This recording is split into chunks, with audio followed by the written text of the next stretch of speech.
Hello student, आपका हमारे YouTube channel पर स्वागत है। दोस्तों, आज हम पर्यावरण अध्ययन की जो प्रश्नोत्तरी श्रृंखला चल रही है, तो उनके अगले क्वेश्चन के बारे में बात करेंगे। और सबसे पहले अ, आज हम एक अलग तरीके से क्वेश्चन करेंगे कि आपको थोड़ा समय ये दिया जाएगा कि आप आंसर दें और उसके बाद आपको आंसर बताया जाएगा। तो सबसे पहला जो क्वेश्चन है वह है पारिस्थितिकी क्या है। तो इसका आप आंसर दीजिए कि पारिस्थितिकी क्या है। उसके बाद हम बात करते हैं कि इसका राइट आंसर क्या होगा।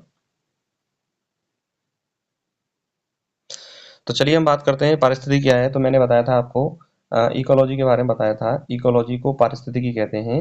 और इकोलॉजी क्या होती है कि पृथ्वी पर जो जीव पाए जाते हैं, जीव और उसके चारों ओर जो वातावरण होता है उसके मध्य जो पारस्परिक संबंध होता है उसे हम क्या कहते हैं, पारिस्थितिकी कहते हैं। तो अगर हम पहले ऑप्शन पे बात करें जीवों का अध्ययन, तो पारिस्थितिकी नहीं होगा। जीवों और उनके वातावरण के बीच संबंधों का अध्ययन, बिल्कुल सही बात है, पारिस्थितिकी होता है। वनस्पति का अध्ययन, वनस्पति का अध्ययन तो होता है वनस्पति विज्ञान, और जीव विज्ञान का अध्ययन होता है बायोलॉजी। तो इसका जो राइट आंसर हो जाएगा वो हो जाएगा बी। अब नेक्स्ट क्वेश्चन के बारे में बात करें।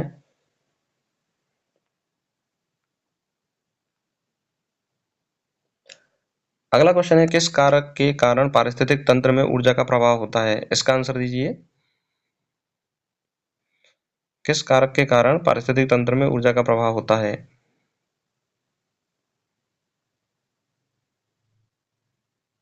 चलिए, तो इसका अगर हम आंसर देखें तो जैसे मैंने बताया था कि इकोलॉजी में एक सिस्टम क्रिएट होता है। इकोसिस्टम में खाद्य श्रृंखला का, खाद्य श्रृंखला में उसका क्रम मैंने बताया था कि सबसे पहले उत्पादक होते हैं, प्रोड्यूसर होते हैं, फिर प्राथमिक उपभोक्ता होते हैं, कंज्यूमर फर्स्ट, फिर द्वितीयक उपभोक्ता होते हैं, फिर तृतीयक उपभोक्ता होते हैं, जिन्हें हम उच्च मांसाहारी जीव भी कहते हैं। तो एक खाद्य श्रृंखला के द्वारा ऊर्जा का प्रवाह पारिस्थितिक तंत्र में क्रिएट होता है। तो कार्बन चक्र के द्वारा ऊर्जा का प्रवाह इकोलॉजी में क्रिएट नहीं होगा। जैव विविधता के कारण ऊर्जा का प्रवाह नहीं होता। जैव विविधता होती है जीवों की विविधता को हम क्या बोलते हैं, जैव विविधता कहते हैं। और दूसरा जो है वह है खाद्य श्रृंखला। तो खाद्य श्रृंखला इसका राइट आंसर है। और जल चक्र के कारण ऊर्जा का प्रवाह नहीं होता, तो इसका राइट आंसर होता है आपका खाद्य श्रृंखला। तो किसी भी पारिस्थितिक तंत्र में ऊर्जा का प्रवाह होता है वो होता है खाद्य श्रृंखला के कारण। अगले क्वेश्चन के बारे में बात करें, क्या निम्नलिखित में से कौन सा एक निर्माता है। निर्माता मतलब प्रोड्यूसर है, जो भोजन का उत्पादन स्वयं करता है। इसका आंसर दीजिए।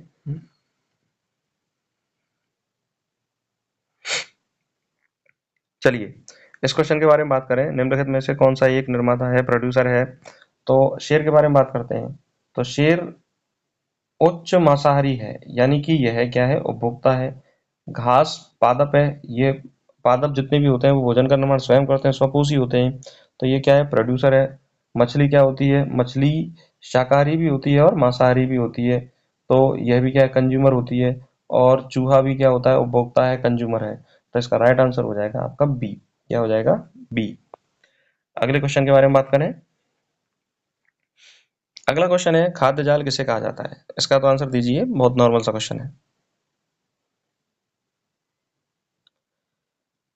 चलिए, इसके बारे में हम बात करें, खाद्य जाल। तो मैंने आपको बताया था कि जो फूड चेन होती हैं, फूड चेन खाद्य श्रृंखलाएं जो होती हैं, ये कई सारी खाद्य श्रृंखलाएं जब आपस में मिल जाती हैं तो एक जालनुमा संरचना बनती है। और जालनुमा संरचना को क्या कहा जाता है, खाद्य जाल कहा जाता है। तो कई सारी फूड चेनों को मिलाकर क्या बनता है, खाद्य जाल बनता है। तो एकल खाद्य श्रृंखला खाद्य जाल नहीं बनाएगी। खाद्य श्रृंखलाओं का जटिल जाल बिल्कुल सही है। केवल शाकाहारी जीवों का संबंध ये गलत है। और मांसाहारी जीवों का संबंध, देखिए, खाद्य जाल में तो शाकाहारी मांसाहारी दोनों का होगा, क्योंकि खाद्य श्रृंखलाएं मिली हुई हैं। तो इसका राइट आंसर हो जाएगा, खाद्य श्रृंखलाओं का जो जटिल जाल है उसे हम क्या बोलते हैं, खाद्य जाल कहते हैं। अगले क्वेश्चन के बारे में बात करें। अगला क्वेश्चन है, पारिस्थितिक तंत्र में प्राथमिक उपभोक्ता कौन होते हैं। ये अच्छा क्वेश्चन है।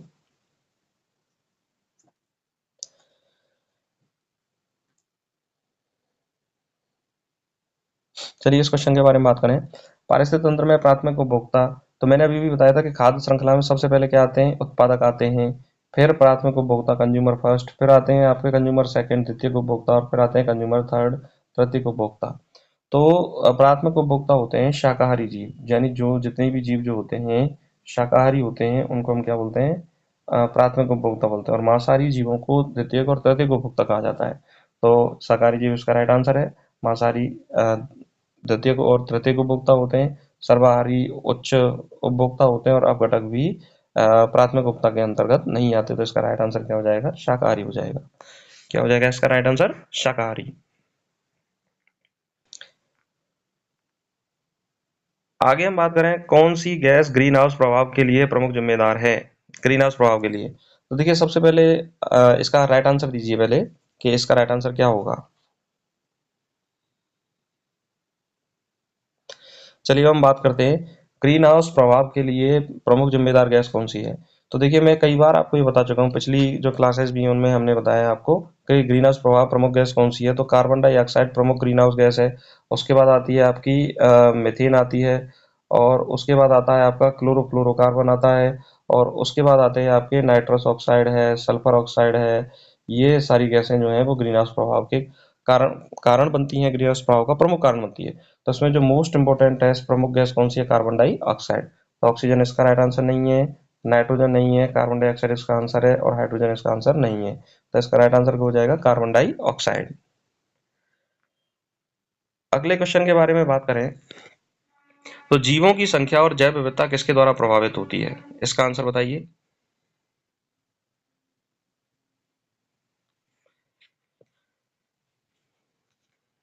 चलिए अब हम बात करते हैं जीवों की संख्या जैव विविधता किसके द्वारा प्रभावित होती है। प्रकाश की तीव्रता से जैव विविधता प्रभावित होती है। जल की उपलब्धता से बिल्कुल प्रभावित होती है, क्योंकि अगर जल ही नहीं होगा तो जीव वहां पर नहीं पाए जाएंगे। तापमान के कारण भी जैव विविधता प्रभावित होती है कि यदि अधिक तापमान है तो जीवों की संख्या कम होगी, बिल्कुल कम तापमान है तो जीवों की संख्या कम होगी, मध्यम स्तर का तापमान है तो वहां जीवों की संख्या सर्वाधिक होती है। तो इसीलिए इसके जो तीनों कारक जो हैं वो जैव विविधता को प्रभावित करते हैं। इसका राइट आंसर हो जाएगा डी। इसका राइट आंसर क्या हो जाएगा? डी। अगले क्वेश्चन के बारे में बात करें काइनेसिस किसे कहा जाता है? इसका आंसर बताइए।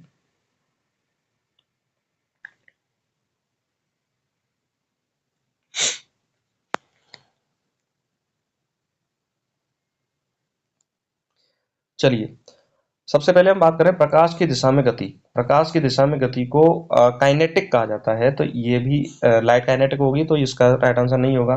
तापमान की दिशा में गति काइनेसिस नहीं होता। वातावरणीय कारकों के प्रति अनियमित प्रक्रिया को काइनेसिस कहा जाता है। किसी भी दिशा में गति को हम सामान्य गति कह सकते हैं, उसको हम काइनेसिस नहीं कह सकते। तो इसका जो राइट आंसर होगा वो होगा काइनेसिस। वातावरणीय कारकों के प्रति अनियमित प्रक्रिया को हम क्या बोलते हैं? काइनेसिस कहते हैं। अगले क्वेश्चन के बारे में बात करें निम्नलिखित में से कौन सा जैव मंडल का प्रमुख घटक है?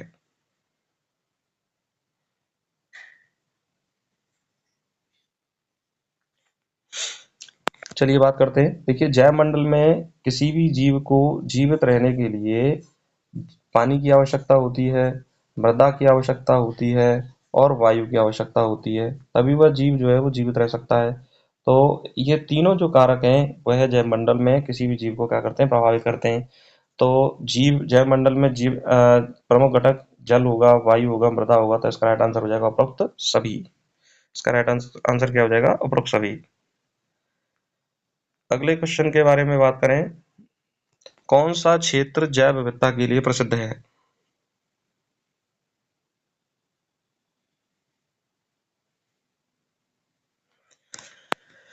चलिए हम बात करें कौन सा क्षेत्र जैव विविधता के लिए प्रसिद्ध है। तो देखिए ये पृथ्वी है। पृथ्वी पर पाई जाती है भूमध्य रेखा। भूमध्य रेखा के 23.5 डिग्री ऊपर क्या मिलती है? कर्क रेखा मिलती है। और 23.5 डिग्री नीचे क्या मिलती है? मकर रेखा मिलती है। तो कर्क रेखा और मकर रेखा के जो बीच का जो क्षेत्र होता है वह होता है उष्णकटिबंधीय क्षेत्र। यहाँ पर सर्वाधिक जो है बायोडाइवर्सिटी पाई जाती है, जैव विविधता पाई जाती है। बायो डायवर्सिटी सबसे ज्यादा भूमध्य जो रेखा के आसपास जो क्षेत्र होता है वहां पर पाई जाती है। तो मरुस्थल में जैव विविधता कम होगी क्योंकि वहां जीव कम होंगे। उष्णकटिबंधीय वर्षावनों में सब सर्वाधिक जैव विविधता पाई जाती है। और अमेजन वर्षावन को तो पृथ्वी का फेफड़ा भी कहा जाता है। टुंड्रा क्षेत्रों में जो है वो जैव विविधता कम पाई जाती है। तो इसका राइट आंसर क्या हो जाएगा? उष्णकटिबंधीय वर्षावन। अगले क्वेश्चन के बारे में बात करें कि किस प्रकार के पारिस्थितिक तंत्र में पानी की मात्रा सबसे अधिक होती है? किस प्रकार के पारिस्थितिक तंत्र में पानी की मात्रा सबसे अधिक होती है? चलिए इस पर हम विचार करें। देखिए वन पारिस्थितिक तंत्र में पानी की मात्रा मध्यम प्रकार की पाई जाती है। मरुस्थल में पानी की मात्रा बहुत कम होती है। जल पारिस्थितिक तंत्र में पानी की मात्रा सबसे ज्यादा होगी। घास पारिस्थितिक तंत्र में सबसे मतलब कम होती है। मरुस्थल से ज्यादा होती है और वन से कम होती है। तो इसका जो राइट आंसर हो जाएगा वो हो जाएगा जल पारिस्थितिक तंत्र एक्वाटिक इकोसिस्टम में पानी की मात्रा सबसे अधिक होती है। आगे हम बात करें नाइट्रोजन चक्र क्या है। नाइट्रोजन चक्र क्या है? चलिए हम बात करें। देखिए नाइट्रोजन चक्र में जो नाइट्रोजन के यौगिक होते हैं उनका चक्रण होता है। मतलब कोई भी नाइट्रोजन यौगिक जो है वो विभिन्न जीवों से होते हुआ, खाद्य श्रृंखला से होता हुआ और पुनः मृदा में नाइट्रोजन अवयव के रूप में आ जाता है, तो उसे नाइट्रोजन चक्र कहा जाता है। तो हम बात करें, अगर ऑप्शन पर विचार करें नाइट्रोजन गैसों का चक्रण, तो ये इसका राइट आंसर नहीं होगा। नाइट्रोजन यौगिकों का चक्रण ये सही है, नाइट्रोजन का उत्पादन ये गलत है, और नाइट्रोजन का उपभोग ये भी गलत है। तो इसका राइट आंसर क्या हो जाएगा? बी। अगले क्वेश्चन के बारे में बात करते हैं, ऑटोट्रॉफ किसे कहा जाता है? इसका आंसर दीजिए। चलिए अब हम बात करते हैं ऑटोट्रॉफ किसे कहते हैं। देखिए ऑटो माने होता है स्वयं, ऑटो माने क्या होता है? स्वयं, जो स्वयं कोई कार्य करे। और ट्रॉफ माने होता है पोषण, ट्रॉफ माने क्या होता है? पोषण। तो वे जीव जो स्वयं का पोषण बनाते हैं, भोजन बनाते हैं, उन्हें क्या बोलते हैं? ऑटोट्रॉफ बोलते हैं। तो स्वपोषण करने वाले जीव सही है, परपोषण गलत है, मांसाहारी जीव गलत है, अपघटक गलत है। तो इसका राइट आंसर क्या हो जाएगा? स्वपोषण करने वाले जीव। अगले क्वेश्चन के बारे में बात करना है, डिट्रीवोर क्या है? डिट्रीवोर क्या है या क्या करते हैं?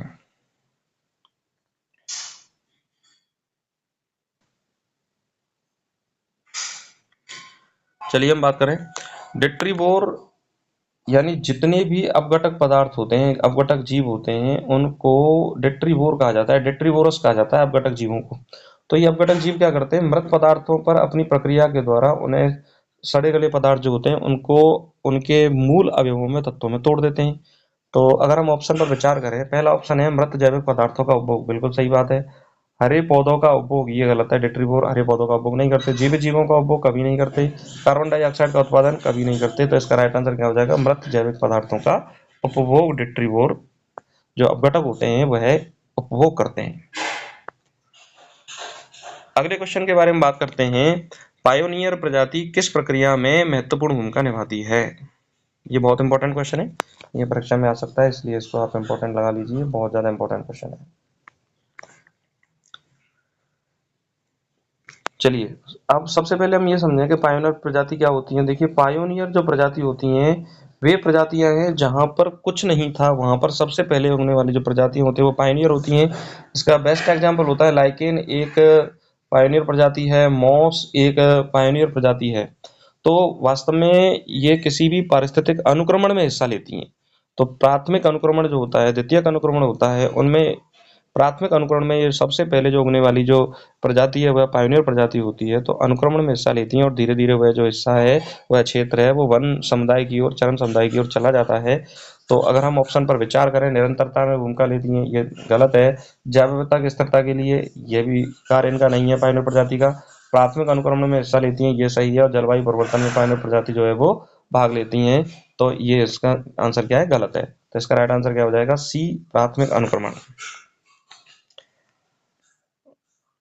आगे हम बात करें, कौन सी प्रजाति ऊर्जा का प्राथमिक स्रोत है? कौन सी प्रजाति ऊर्जा का प्राथमिक स्रोत है?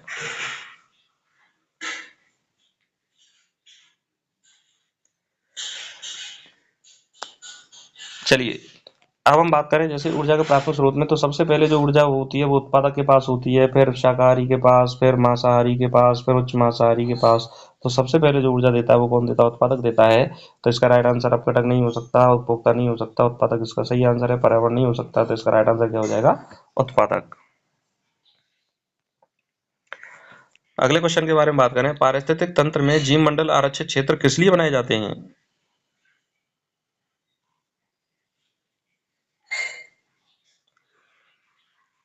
पारिस्थितिक तंत्र में जीव मंडल आरक्षित क्षेत्र किस लिए बनाए जाते हैं, इसके बारे में हम बात करें।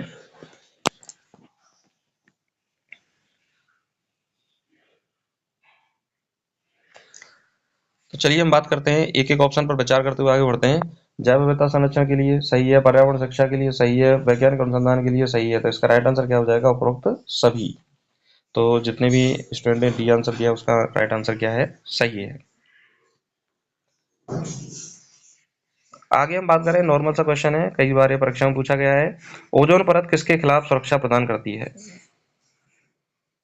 ओजोन परत किसके खिलाफ सुरक्षा प्रदान करती है?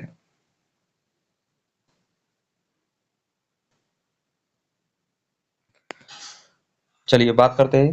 देखिए, सबसे पहला जो मंडल होता है पृथ्वी के पास जो होता है वह होता है क्षोभ मंडल, और उसके बाद आपका आता है समताप मंडल। दूसरा जो मंडल होता है वो होता है समताप मंडल। तो समताप मंडल की जो निचली परत होती है, वह निचली परत होती है ओजोन परत। तो समताप मंडल में ओजोन परत पाई जाती है, और यह सूर्य से आने वाली पराबैंगनी किरणों से हमारी क्या करती है, सुरक्षा करती है। तो इसका राइट आंसर क्या है, पराबैंगनी किरणें। अगले क्वेश्चन के बारे में बात करें, निम्नलिखित में से कौन सी प्रक्रिया कार्बन डाइऑक्साइड को वायुमंडल से हटाती है? सभी ऑप्शन पर विचार कीजिए। श्वसन, प्रकाश संश्लेषण, अपघटन, ज्वालामुखी क्रिया। चलिए, देखिए श्वसन प्रक्रिया में क्या होता है, ऑक्सीजन का उपयोग होता है। तो उपयोग होता है तो ये वायुमंडल को हटाने का कोई मतलब ही नहीं है। ये तो और ज्यादा कार्बन डाइऑक्साइड क्रिएट कर सकती है। प्रकाश संश्लेषण में कार्बन डाइऑक्साइड का उपभोग होता है, तो यह प्रक्रिया जो है वो वायुमंडल से कार्बन डाइऑक्साइड को कम करती है। अपघटन में वायुमंडल से कार्बन डाइऑक्साइड कम नहीं होती। ज्वालामुखी प्रक्रिया में तो कार्बन डाइऑक्साइड और ज्यादा बढ़ जाती है। तो इसका राइट आंसर क्या हो जाएगा, प्रकाश संश्लेषण। अगला क्वेश्चन है, ध्वनि प्रदूषण मुख्य रूप से किसके कारण होता है? इसका आंसर दीजिए। ध्वनि प्रदूषण मुख्य रूप से किसके कारण होता है?